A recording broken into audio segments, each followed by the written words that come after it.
The year was 2022, during the fall. It was my first semester at VCU. I had just transferred from Brightpoint Community College. As an adult learner who was brand new to the whole university thing, I wanted to have as much of that cliché experience as possible. I did not manage to secure a dorm, so I figured the next best thing would be to purchase a dining plan. I anticipated that I would use it a good amount, but not too much, so I got what I thought was the safest option, the 150 swipe plan, which came with an extra $100 in dining dollars. This netted me about $1,910 total on my student bill. As the semester wore on, I began to realize that I had made a grave miscalculation. I was not using the swipes nearly as much as I thought I would. By the time December 2022 rolled around, I had only used 30 of the 150 swipes that I had bought. And on the very last day of the semester, suddenly the swipes were gone. And much to my shock, they did not roll over into the next semester. I thought to myself, did I just make the biggest mistake of my college career? My name is Cruz, and this is VCU's Got Issues. Today's issue, VCU dining, and how they've affected the student experience. But has it been for the better or for the worse? I have Megan Klassen, former Food Services Director of the University Student Commons, here to give us a behind-the-scenes look at some of Aramark's practices and the feedback students have given in the past. In case you don't know, Aramark supplies all the food and employees for the VCU dining locations. So, can you tell me a little bit more about what exactly your time with Aramark was like? I know you're not there any longer. It was really rewarding to work with the staff that I had, both at the Raising Cane's and the Laurel and Grace building, and then when I moved over to the Commons, we had some really fantastic employees, really great management team, and I especially enjoyed working with the student workers since that's where I started, and it's really cool to work with people who they don't really have an interest in doing this beyond this is what I'm doing now because I have to pay rent. So I'm okay, well, how can I make it engaging for you guys since I know y'all don't want to be here? Fun fact, we used to work together. But I really enjoyed your leadership. I thought it was great.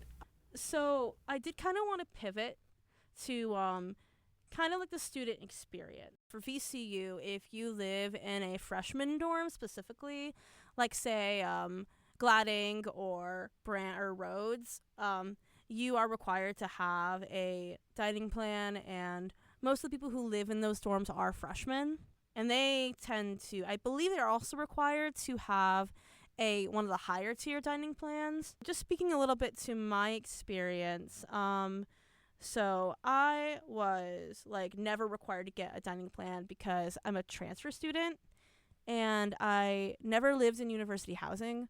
So I wasn't required to get one, but my first semester at VCU, I did buy a dining plan because I was just curious about one of the smaller ones.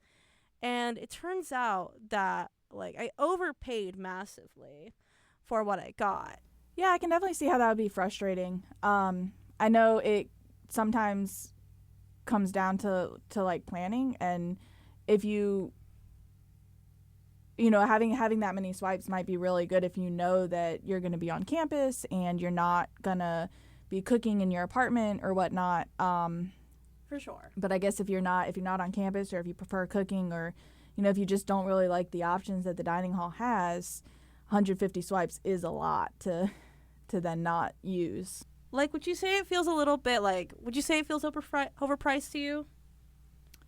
I'm not really sure. I'd have to look at the math. I know, especially the last couple years, the dining hall has put in a lot of effort to try to scale up their program and have a better value. They've, tried to bring in a lot more specials and a lot more variety. I know they've tried to expand their vegan and vegetarian options a whole lot. But when it comes down to the numbers, I'm not really sure.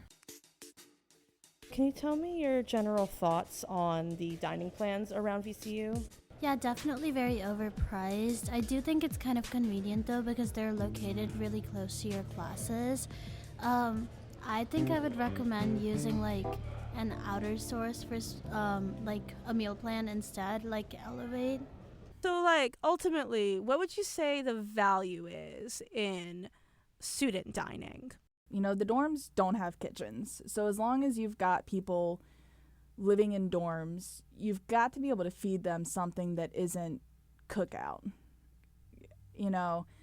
And I think that's really where the value in the dining hall lies, you know, because that gives the students more variety than just Chick-fil-A every day. Not that they'll tell you that they need more than just Chick-fil-A every day. But I think it's also, it sounds corny and cheesy, but, you know, having other people on campus that you interact with that aren't your fellow students or your professors who are like almost your boss to a student, having other people that you're able to interact with on a regular basis, even if you don't really know their name or you don't have like meaningful conversations with them, I think that's really good for people. You know, humans need like connection and kind of different perspectives and all. And, you know, I think that's a really good thing.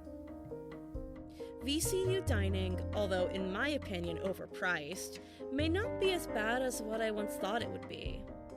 They should stop overcharging students, and maybe they should offer partial refunds to people who ask for it, but at the end of the day, there are good people at every location who deserve respect. And no matter what, every student needs to be able to sit down, enjoy a nice meal, and know that they won't have to worry about food the next day. I'm Cruz Walden, and thanks for listening to this episode of VCU's Got Issues.